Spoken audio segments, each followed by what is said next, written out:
WhatsApp everyone. सो आज के video में हम देखेंगे कि अगर आपको कोई भी डिफ़िकल्ट एक्सरसाइजेस या डिफ़िकल्ट स्किल्स को सीखना है तो आपका अप्रोच क्या होना चाहिए। तो जैसे कि अगर आपको पुशअप सीखना है या तो पुलअप सीखना है या हैंडस्टैंड और या कुछ advance skills such as muscle ups, ये सारे स्किल्स सीखना है तो आपका अप्रोच क्या होना चाहिए।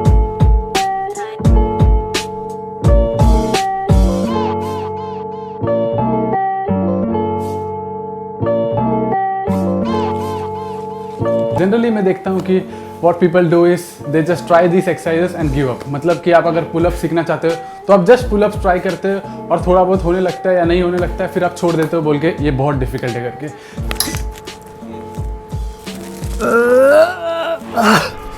अरे यार ये तो इम्पॉसिबल लग रहा है। सिमिलरली अगर आप पुशअप्स करते हो तो थोड़े बहुत आप एफर्ट्स लगाते हो, थोड़े बहुत रेप्स करते हो, सिर्फ वही एक्सरसाइजेस पे ध्यान देते हो, ना कि आपके फाउंडेशन को बिल्ड करने में।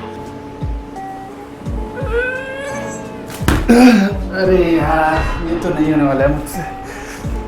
तो इस वीडियो में आपको मैं एक कंप्लीट अप्रोच बताने वाला हूँ कि आपका अप्रोच क्या होना चाहिए जब आप ये स्किल्स एंड डिफिकल्ट एक्सरसाइजेस को सीखना चाहते हो।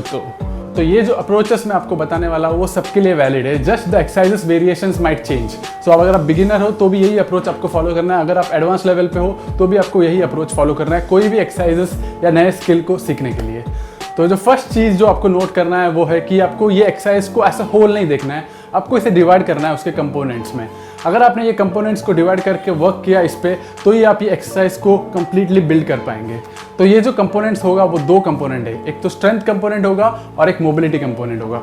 तो strength component means you will require some amount of strength to perform this exercises. मतलब कि अगर आपको पुशअप्स करना है तो आपको थोड़ा स्ट्रेंथ आपके शोल्डर्स पे, चेस्ट पे और ट्राइसेप्स पे चाहिए, उसके बिना आप कर नहीं पाएंगे। अगर आपको पुलअप सीखना है तो आपको स्ट्रेंथ चाहिए आपके बैक एंड आर्म मसल्स में, नहीं तो आप कभी इसे सीख नहीं पाएंगे। सिमिलरली अगर आपको हैंडस्टैंड सीखना है, अगर आपको हैंडस्टैंड पुशअप्स करना है तो आपको नेसेसरी स्ट्रेंथ चाहिए, तो ही आप ये एक्सरसाइजेस को easily and in a smooth and control manner कर पाएंगे। तो स्ट्रेंथ कंपोनेंट मतलब कि आपको सारे एक्सरसाइज को देखना है कि आप एक्सरसाइज में कौन से मसल्स यूज़ हो रहे हैं और कौन से मसल्स हमें एक्टिवली एंगेज लगेंगे उस एक्सरसाइज में, और फिर उसे स्ट्रेंथन करना है with isolated movements. Isolated movements मतलब आपको अगर बाइसेप को स्ट्रेंथन करना है तो आप बाइसेप कर्ल्स कर सकते हैं, अगर आपको फोरआर्म स्ट्रेंथन करना है तो फोरआर्म एक्सटेंशन, फोरआर्म कर्ल्स कर सकते हैं। बैक को स्ट्रेंथन करना है तो आप रोज कीजिए, लैट पुल डाउन्स कीजिए, ऐसे करके आइसोलेटेड मूवमेंट्स करो ताकि आप वो मसल्स को स्ट्रेंथन कर पाए और बाद में वो स्किल्स या जो भी डिफिकल्ट एक्सरसाइज आपको अनलॉक करना है उसमें यूज़ कर पाए। तो आपको थोड़ा आपके स्किल्स के बारे में स्टडी करना पड़ेगा। अगर आप हैंडस्टैंड सीखना चाहते हैं तो आपको शोल्डर्स पे ज़्यादा वर्क करना पड़ेगा, कोर पे भी वर्क करना पड़ेगा। मैं बोलूँगा कि कोर मसल्स को तो आप हमेशा स्ट्रॉन्ग रखिए, क्योंकि हर एक स्किल्स या जो भी एडवांस स्किल्स आएंगे उसमें आपको कोर मसल्स हमेशा यूज़ होने ही वाले हैं।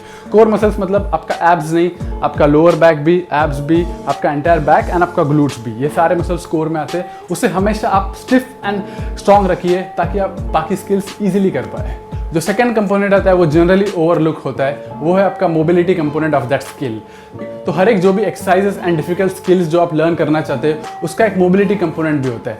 तो अगर मेरे को आप बोलेंगे कि हैंडस्टैंड करना है तो हैंडस्टैंड में अगर आपका हाथ ही स्ट्रेट नहीं हो रहा है पूरा without arching your back, so if your back is looking like this when you raise your arms, that means आपका थोरासिक रीजन जो मिड स्पाइन है, मिड स्पाइनल रीजन है, वो बहुत स्टिफ है। इसका मतलब आप मोबिलिटी लैक कर रहे हैं इस रीजन के लिए।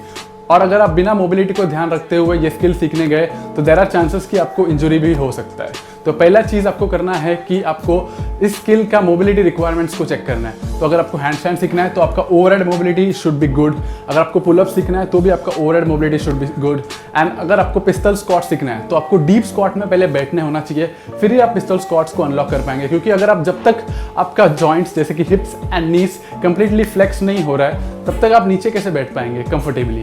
तो आपको उस मोबिलिटी पे भी ध्यान देना पड़ेगा स्ट्रेंथ के साथ।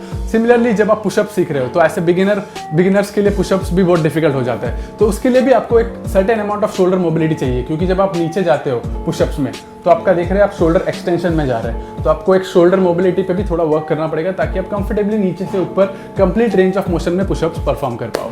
तो ये दोनों कंपोनेंट पे जब आपने वर्क कर लिया, जो है strength and second is mobility, तो आपने दोनों कंपोनेंट्स पे वर्क कर लिया as per the requirement of your skill, फिर हम मूव कर सकते हैं प्रैक्टिस पे। So the third component is the most important one, that is practice, because without practice you will never learn any skills. मतलब अगर आप पुलअप सीख रहे तो जस्ट स्ट्रेंथ एंड मोबिलिटी पे काम करके थोड़ी पुलअप्स आने वाला है। आपको पुलअप बार पे जाके पुलअप प्रैक्टिस तो करना ही होगा। जैसे आपको पुशअप सीखना है तो आपको पुशअप पोजीशन पे आके पुशअप प्रैक्टिस करना ही होगा, ताकि वो मूवमेंट्स का आपको ब्रेन में सिग्नल्स मिले और आप उससे अडाप्ट हो पाए। वो मोमेंट्स पे जब आप अडाप्ट होंगे और रोज प्रैक्टिस करेंगे तब आपका न्यूरल पाथवेज बिल्ड होगा ब्रेन में, और वो बाद में आपको एक सेकंड नेचर जैसा लगने लगेगा। तो जो भी आप सोशल मीडिया में देखते हैं, जो फ्लिप करते हैं, जो मसल अप्स करते हैं, जो हैंड स्टैंड प्रेसेस करते हैं, ये सारी चीज़ एक दिन का प्रैक्टिस नहीं है, इससे बहुत सालों का प्रैक्टिस लगता है ताकि वो न्यूरल पाथवेज बिल्ड हो जाए और फिर आपको कोई भी बोलेगा तो आप झटके से ये सारे स्किल्स कर पाए। तो ये प्रैक्टिस से आता है, जिसे आपको ज़रूर करना होगा कोई भी स्किल सीखने के लिए।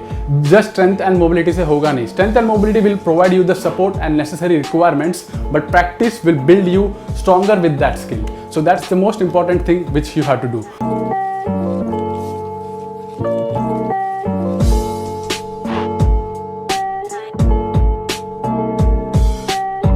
अब ये तीनों कंपोनेंट्स जो मैंने आपको बताया, तो इसका मतलब ये नहीं है कि ये तीनों कंपोनेंट्स को आपको अलग से करना है। जैसे कि पहले आप स्ट्रेंथ करेंगे, फिर आप मोबिलिटी पे काम करेंगे, फिर आप प्रैक्टिस करेंगे, ऐसा नहीं होगा। ये तीनों कंपोनेंट्स को आपको साथ में ही वर्क करना है। तो जैसे कि मैं अगर आपको एक स्किल के बारे में बताऊं जो कि होगा पुलअप्स, तो मेरे को अगर आज पुलअप सीखना है, मैं एकदम बिगिनर हूँ, तो मेरे पास आर्म में स्ट्रेंथ नहीं होगा, बैक में स्ट्रेंथ नहीं होगा, तो जैसे ही मैं पुलअप बार में जाऊँगा तो मैं थोड़ा भी अपने आप को लिफ्ट नहीं कर पाऊंगा अपवर्ड।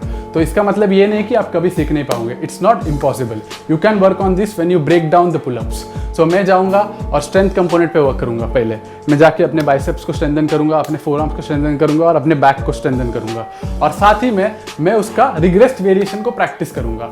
तो रिग्रेस्ड वेरिएशन मतलब मैं किसी को बोलूंगा मुझे असिस्ट करने के लिए, और फिर मैं अपने आप को पुल करूंगा। तो जब आप रिग्रेस्ड वेरिएशन प्रैक्टिस करते हैं तभी भी आप अपने स्ट्रेंथ पे काम कर रहे हैं, क्योंकि जब आप असिस्टेड वेरिएशन प्रैक्टिस करेंगे तो भी वही मसल स्ट्रेंथन होंगे जो वो स्किल के लिए रिक्वायर्ड है।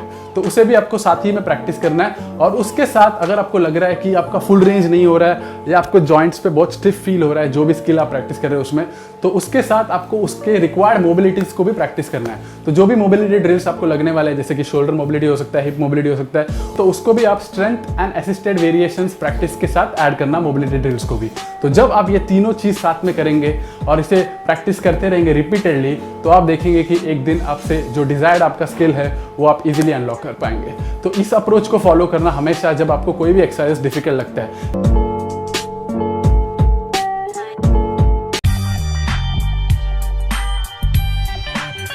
तो ऐसा मत सोचना कि कोई भी स्किल्स आपके लिए डिफिकल्ट है या इम्पॉसिबल है। If you break down each and every skill with this approach, you can unlock any of the skills which you desire to unlock. So what I say is, nothing is impossible if you train in the right way and in the right direction.